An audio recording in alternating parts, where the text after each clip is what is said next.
on ne sectionne pas, on ne se sectionne pas, mais on est un tout et on est un tout aussi avec l'univers, à la place d'être au centre nous de l'univers, mais être un élément de l'univers et nous-mêmes, comment on se positionne à nous-mêmes, à l'autre et au monde.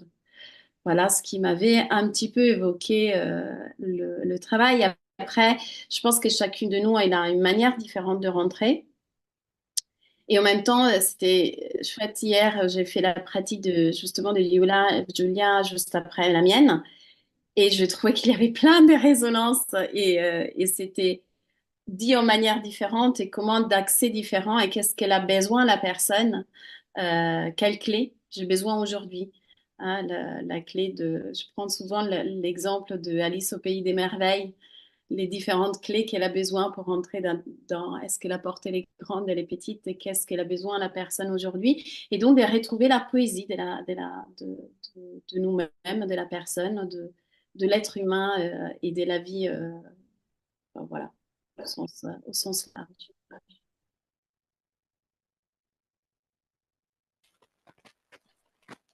Je continue.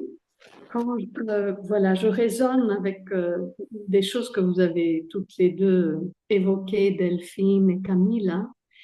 Et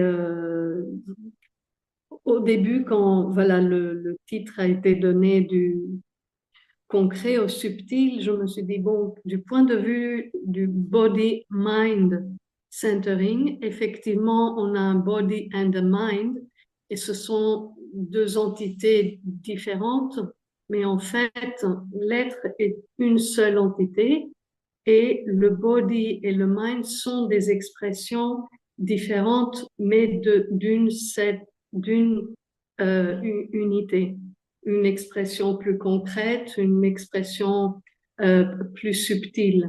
Et l'image qui m'est venue de ça pour l'exprimer au mieux, je me suis dit, si je prends l'image d'une rose qui est une fleur concrète avec ses pétales, ses tiges et tout, on a l'aspect le plus concret, mais la rose, elle a aussi un arôme, un parfum qui est plus subtil et qui fait partie aussi de la rose. Il fait partie de cet ensemble.